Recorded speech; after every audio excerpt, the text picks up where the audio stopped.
जितने बच्चे class 10th में है और 4 मार्च को विज्ञान का पेपर देने वाले हो, तो 4 मार्च को विज्ञान का पेपर जितने बच्चे देने वाले हो उनके वीडियो सबसे ज्यादा इंपॉर्टेंट। आज मैं आप लोगों के एक वायरल पेपर लेकर आया हूं और यह पेपर आप लोगों को 4 मार्च को 100% देखने को मिलेगा। कोड याद कर लो 824 डीडी कोड है मेरे प्यारे बच्चों। पूरा का पूरा सोल्यूशन बताने वाला हूँ। 70 नंबर आज की इस वीडियो में आप लोगों को पक्का कराने वाला हूँ।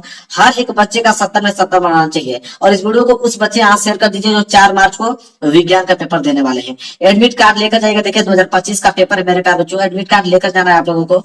सही सही 10 अंकों का रोल नंबर यहाँ पे अच्छे से डालना है और यहाँ पे अपना नाम लिखना है। इसके बाद मेरे प्यारे, इस पेपर को हल करने के लिए जो 70 नंबर का पेपर है, इस पेपर को हल करने के लिए आपके पास समय रहेंगे 3 घंटे 15 मिनट का समय दिया जाएगा। वादा करता हूं कि अगर इस पेपर को पूरा सॉल्व कर लेते हो तो 2.5 घंटे के अंदर में पूरा का पूरा पेपर करके चले आओगे मेरे प्यारे बच्चों। 2.5 घंटे। तो इसलिए इस वीडियो को पूरा देखना। जितना क्वेश्चन सारे क्वेश्चन आप तैयार कर लेना। यहाँ पे सामान्य निर्देश दिया गया है, पढ़ना बहुत ही ज्यादा जरूरी है। पहला निर्देश बोला है कि प्रारंभ के 15 मिनट परीक्षार्थियों को प्रश्न पत्र पढ़ने के लिए निर्धारित है। 15 मिनट इस पेपर को आप पढ़ सकते हो मेरे प्यारे बच्चों और 3 घंटे में इस पेपर को सॉल्व करने हैं। यह पहला निर्देश बोला है। वही दूसरा निर्देश बोला है कि प्रश्न पत्र 2 खंडों में, खंड अ तथा खंड ब में विभाजित है। ये जो पेपर है 2 खंडों में बना हुआ है। एक तो खंड अ, दूसरा खंड ब। 2 खंडों में यह पेपर विभाजित है। तीसरा है खंड अ तथा खंड ब 3 उपखंडों, उपखंड क ख ग में विभाजित है।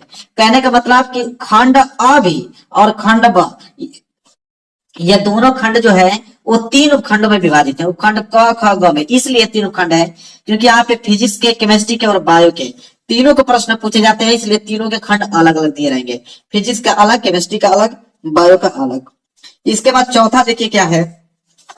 चौथा निर्देश है कि प्रश्न पत्र के खंड अ में बहुविकल्पीय प्रश्न है जिसमें सही विकल्प का चुनाव कर ओएमआर शीट पर नीले अथवा काले बॉल पॉइंट पेन से सही विकल्प वाले गोले को पूर्ण रूप से भरें। इसका कहने का मतलब है कि खंड अ में बहुविकल्पीय प्रश्न रहेंगे। कितने बहुविकल्पीय प्रश्न? 20 बहुविकल्पीय प्रश्न रहेंगे और इन 20 विकल्पीय प्रश्नों का उत्तर आपको ओएमआर शीट पे देना होगा। किस पेन से रंगना होगा? तो नीले पेन का इस्तेमाल कर सकते हैं या आप मेरे प्यारे बच्चों काले पेन का इस्तेमाल कर सकते हैं, लेकिन पेन आपका बॉल पॉइंट पेन होना चाहिए, जेल वाले पेन नहीं होना चाहिए। बॉल पॉइंट पेन का इस्तेमाल कर सकते हो। इसके बाद अगला निर्देश देखिए, 5वां निर्देश क्या बोला है। बोला है कि खंड अ में बहुविकल्पीय प्रश्न है तो प्रत्येक प्रश्न के लिए 1 अंक निर्धारित है।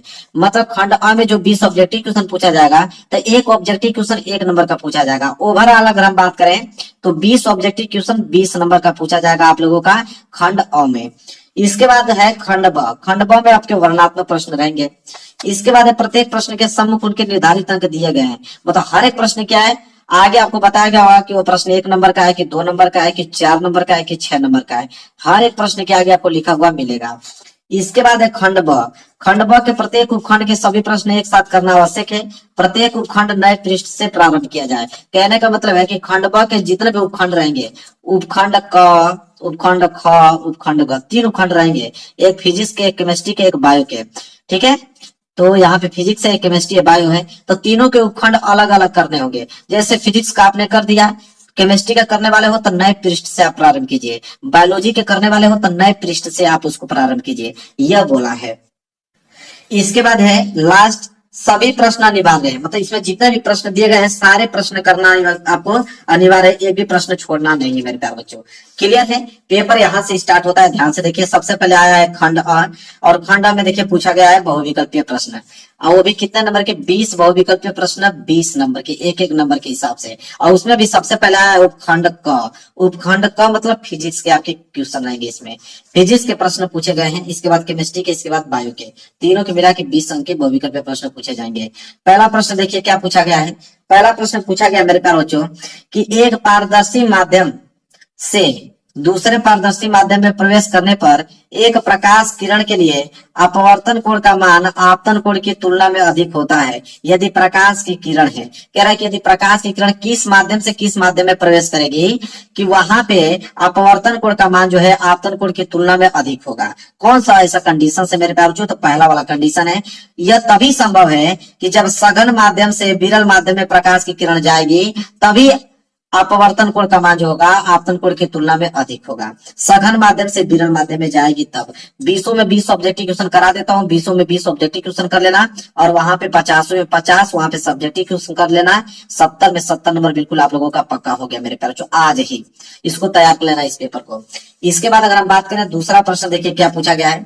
दूसरा प्रश्न मेरे प्यारे बच्चों यह है कि प्रिज्म से श्वेत प्रकाश की किरण के गुजरने पर सबसे अधिक विचलन होता है। मेरे प्यार जो कहने का मतलब है कि जो प्रिज्म होता है, प्रिज्म से जब श्वेत प्रकाश मतलब सूर्य की प्रकाश जब आती है तो 7 रंगों में क्या होता है, वह विभक्त हो जाता है। ये बात आपको भी मालूम है, 7 रंगों में क्या हो जाता है, विभक्त हो जाता है। तो सबसे अधिक विचलन किस रंग का होता है, तो सबसे अधिक विचलन किस रंग का, तो बैगनी रंग का। बैगनी रंग का सबसे अधिक विचलन होता है, सबसे कम जो होता है लाल रंग का होता है। ये भी ये बात आप लोग अच्छे से याद रखिएगा। क्लियर मेरे प्यारे बच्चों, पहला वाला ऑप्शन जो है बिल्कुल राइट आंसर हो जाएगा, दूसरे का पहला। आगे अगर हम बात करें तो तीसरा प्रश्न देखिए क्या है।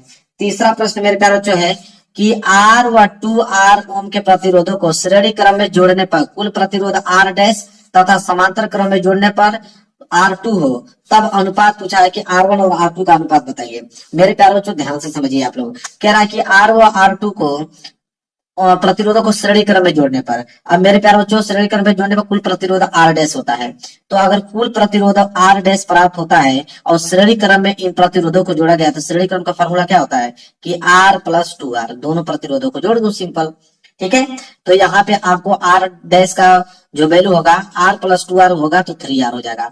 तो यहाँ पे R1 का वैल्यू कितना गया मेरे पास, 3R हो गया श्रेणी क्रम में जोड़ने पर। क्लियर है, यहां तक आपको समझ में आया। फिर बोला है कि समांतर क्रम में जोड़ने पर R2 होता है। तो समांतर क्रम में क्या होता है कि 1/R2, अगर इसे समांतर क्रम में जोड़ेंगे तो क्या होगा 1/R और प्लस एक क्या है 2R है, तो हो जाएगा 1/2R। ये समांतर क्रम में हमने जोड़ दिया। समांतर क्रम में जोड़ेंगे तो आप देखिए क्या हो जाएगा, यार 1/R2 हो जाएगा मेरे प्यारे बच्चों। यहाँ पे एलसीएम लोगे R और 2R का, तो एलसीएम हो जाएगा 2R। R से R कैंसिल, तो यहाँ पे हो जाएगा 2, 2R से 2R पूरा कैंसिल, तो बच गया यहाँ पे 1। ठीक है, तो यहाँ पे हो जाएगा मेरे प्यारे बच्चों 1/R2 बराबर 2 और 1 मिलकर हो जाएगा 3, और नीचे हो गया मेरे प्यारे बच्चों 2R। ठीक है, यहाँ तक चीजें क्लियर मेरे प्यारे बच्चों, यहाँ तक आपको समझ में आ गया। अब क्या करोगे, यहाँ पे R2 का वैल्यू चाहिए था, R2 को ऊपर भेज दो। R2 जैसे ऊपर जाएगा तो इधर आपका 2R ऊपर चला जाएगा और 3 कहाँ पे आ जाएगा, नीचे आ जाएगा। ठीक है, हमें अनुपात पूछा है मेरे प्यारे बच्चों कि R1 और बटे R2 का अनुपात बताइए। तो R1 का वैल्यू कितना आया है 3R, और बटे में R2 का वैल्यू यहाँ पे आ गया मेरे प्यारे बच्चों 2R, और बटे में कितना आ गया मेरे प्यारे बच्चों, यहाँ पे 3 आ गया। अब सिंपल आप क्या करोगे कि यह R से यह R कैंसिल हो जाएगा, ये 3 का गुणा जाके ऊपर हो जाएगा, तो यहाँ पर हो जाएगा R1/R2 बराबर 3 का गुणा 3 होगा तो 3 3 9, और नीचे बच गया आपका 2। तो R1/R2 का अनुपात कितना आ गया है 9/2, मतलब बी वाला ऑप्शन जो होगा मेरे प्यारे बच्चों बिल्कुल राइट आंसर हो जाएगा 9/2। देखिए कितना सिंपल प्रश्न है, पूरा का पूरा मैंने बता दिया, नोट कर लीजिए। तीसरा प्रश्न भी क्लियर हो गया। चलिए चौथे प्रश्न की तरफ बढ़ते हैं। देखिए मेरे प्यारे बच्चों चौथा प्रश्न क्या है। चौथा प्रश्न यहाँ पे पूछा गया है कि किसी वस्तु का अगर वास्तविक एवं बड़ा प्रतिबिंब बनाने के लिए उसे अवतल दर्पण की किस स्थिति में रखना होगा। मतलब अवतल दर्पण की किस स्थिति में अगर किसी वस्तु को रखते हैं तो उसका जो प्रतिबिंब होगा वह वास्तविक बनेगा और बड़ा प्रतिबिंब बनेगा मेरे प्यारे बच्चों। तो एक कंडीशन है कि जब वस्तु को वक्रता केंद्र C और उसके फोकस बिंदु F पर अगर हम वस्तु को रख देंगे मेरे प्यारे बच्चों, तो वहां पे वस्तु का जो प्रतिबिंब होगा वास्तविक देखने को बनेगा और वस्तु से उसका प्रतिबिंब जो है बड़ा बनेगा। तो कंडीशन कहाँ पे C और F के बीच रखेंगे तब एक कंडीशन होगा। क्लियर है मेरे प्यारे बच्चों। चलिए देखिए बहुत सिंपल सिंपल प्रश्न है, पूरा 20 से 20 ऑब्जेक्टिव क्वेश्चन कर आना आप लोगों को। पांचवा प्रश्न देख लीजिए क्या है कि एक विद्युत धारावाही चालक के कारण, बोला है कि एक विद्युत धारावाही चालक के कारण उत्पन्न चुंबकीय क्षेत्र की दिशा ज्ञात करने के लिए निम्नलिखित में से किस नियम की सहायता लेते हैं। ये बात आपको भी मालूम है मेरे प्यारे बच्चों कि दाहिने हाथ के अंगूठे का नियम। और किसी विद्युत धारावाही चालक के कारण उत्पन्न चुंबकीय क्षेत्र की दिशा ज्ञात करना है तो यहाँ फ्लेमिंग के यहाँ पे मेरे प्यारे बच्चों दाहिने हाथ के अंगूठे का नियम का हम लोग क्या करेंगे, प्रयोग करेंगे। क्लियर है मेरे प्यारे बच्चों। तो सी वाला ऑप्शन जो है बिल्कुल राइट आंसर हो जाएगा। आगे देखते हैं अगला प्रश्न, प्रश्न नंबर 6 क्या है। प्रश्न नंबर 6 है कि किसी विद्युत परिपथ में 2 ओम 4 ओम 6 ओम के 3 प्रतिरोध श्रेणी क्रम में जुड़े हैं।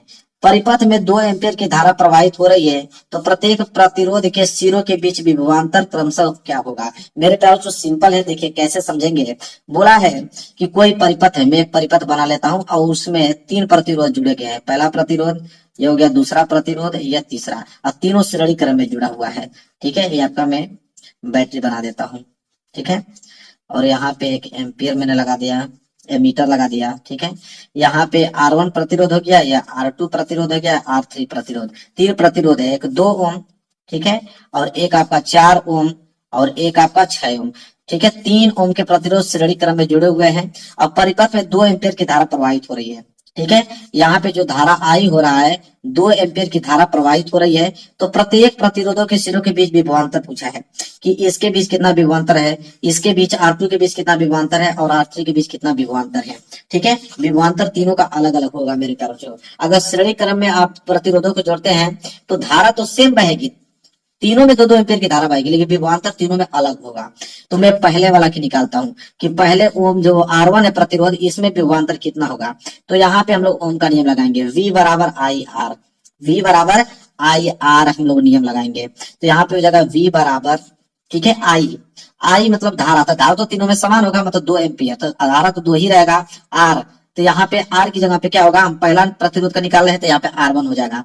R1 कितना है, 2 ओम, तो हो जाएगा 2 ओम।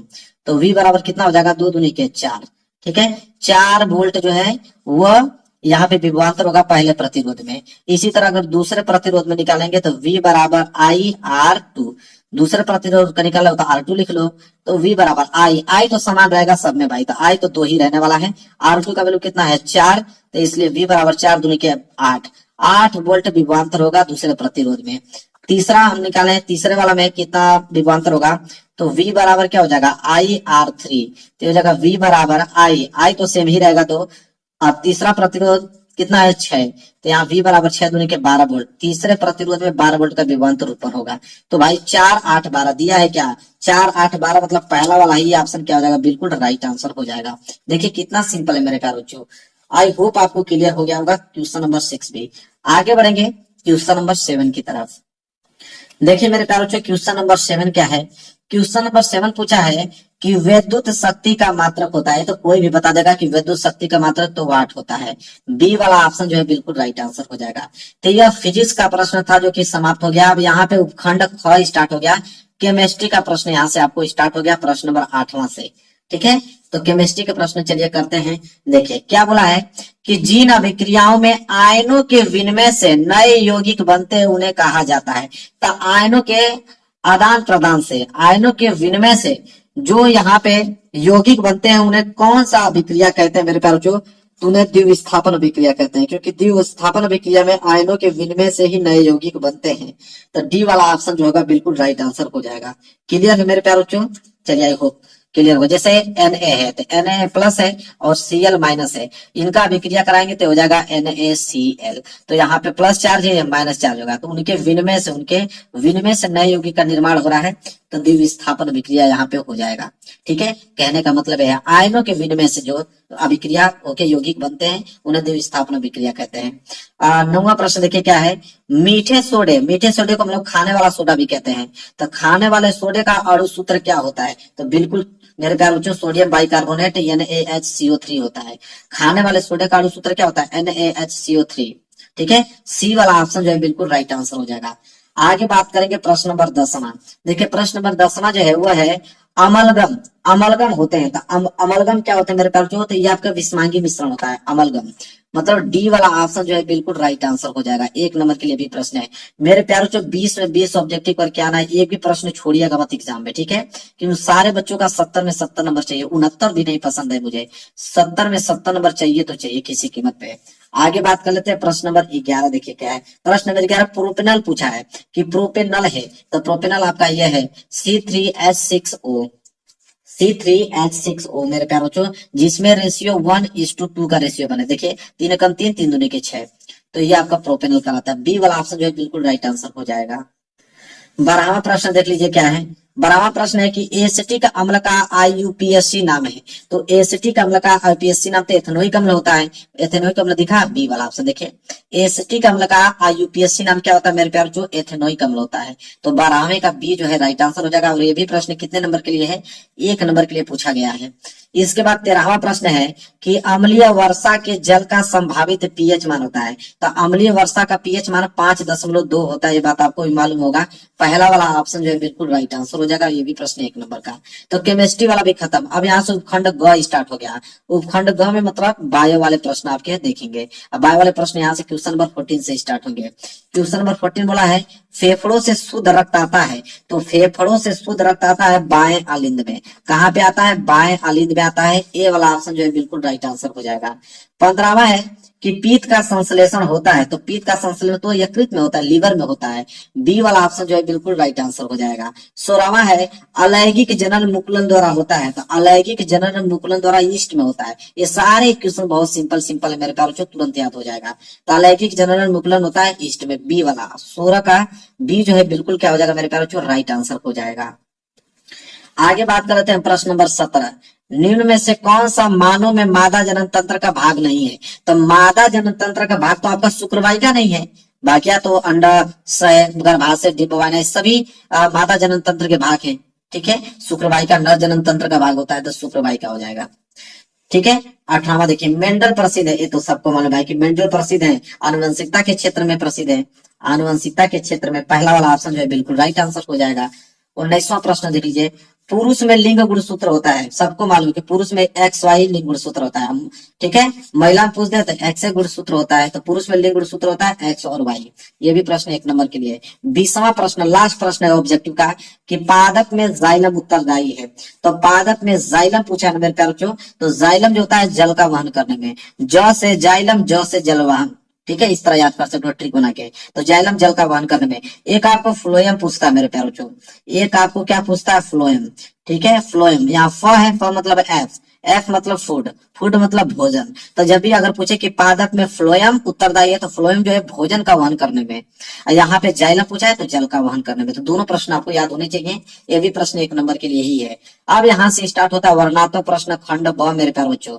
वर्णात्मक प्रश्न 50 नंबर के लिए, उसमें भी सबसे पहले उपखंड क मतलब फिजिक्स वाले प्रश्न आपको पूछे गए। और पहला ही प्रश्न सिंपल है, इसको कर लीजिएगा। 4 नंबर के लिए न्यूमेरिकल है कि 30 सेंटीमीटर फोकस दूरी के किसी उत्तल दर्पण से कोई 5 सेंटीमीटर लंबा बिंब 30 सेंटीमीटर दूरी पर रखा है। तो प्रतिबिंब की स्थिति और आकार और प्रकृति ज्ञात कीजिए। यहाँ पे मेरे प्यारों को 30 सेंटीमीटर फोकस दूरी, एफ का वैल्यू दे ही रखा है।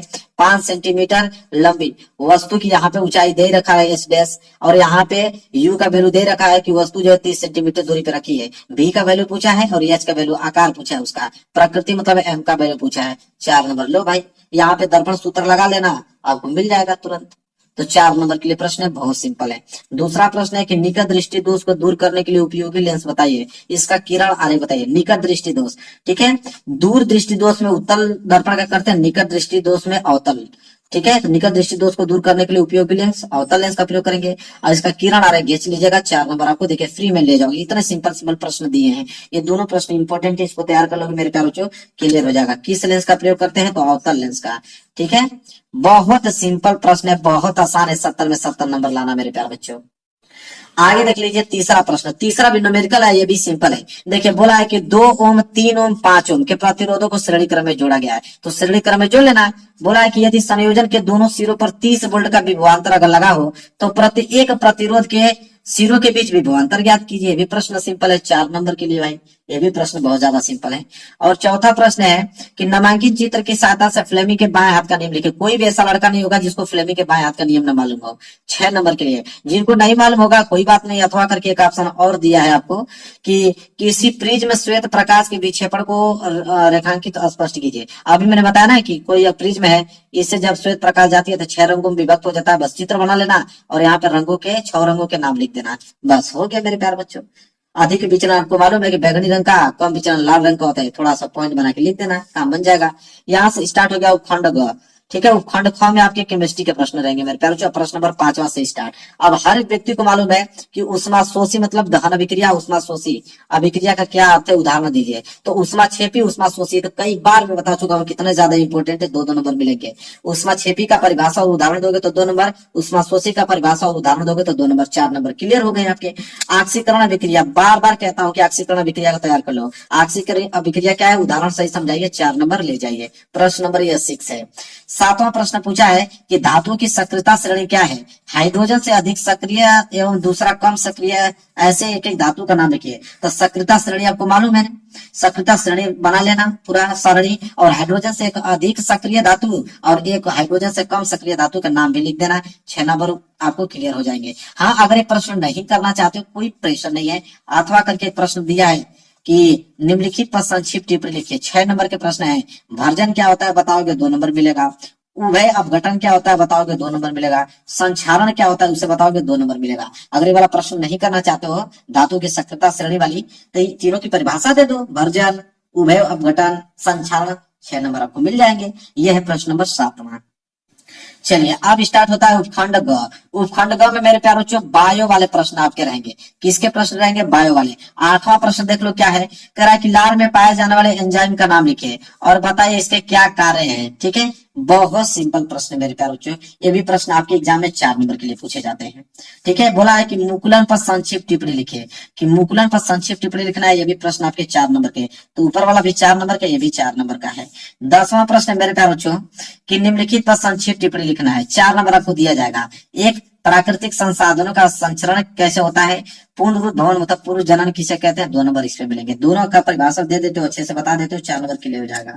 ठीक है, देखिए 4 नंबर यहाँ पे लिखा है। इसके बाद 11वां प्रश्न, 11वां प्रश्न 6 नंबर के लिए है कि मानव के मादा जनन तंत्र का वर्णन कीजिए। मानव के मादा जनन तंत्र का वर्णन मतलब कि मादा का जनन तंत्र बताना है, सचित्र वर्णन करना है, 6 नंबर के लिए। अगर ये नहीं करना चाहते हो वर्णन, कोई बात नहीं है, अथवा करके एक ऑप्शन और आपको दिया है कि मेंडल के आनुवंशिकता के नियमों की विवेचना कीजिए, कि मेंडल के जो आनुवंशिकता नियम देते हैं वो पूरे नियम को लिखिए अच्छे तरीके से, 6 नंबर दिया जाएगा। पूरा का पूरा इस पेपर को मैंने बता दिया, एनालिसिस कर दिया मेरे प्यारे बच्चों। 824 ड्यूटी तैयार कर लेना, तैयार हो जाएगा 70 में 70 नंबर पक्का। 4 मार्च को जब जाओगे पेपर देने के लिए तब आप कहोगे कि हाँ क्या मैंने बताया था पेपर। तो आई होप आपको क्लियर हो गया होगा। वीडियो पसंद आया तो लाइक कर देना, चैनल पे ना तो चैनल को जरूर सब्सक्राइब कर लेना। मिलेंगे प्यार से नेक्स्ट वीडियो में, तब तक के लिए मेरे प्यारे बच्चों धन्यवाद।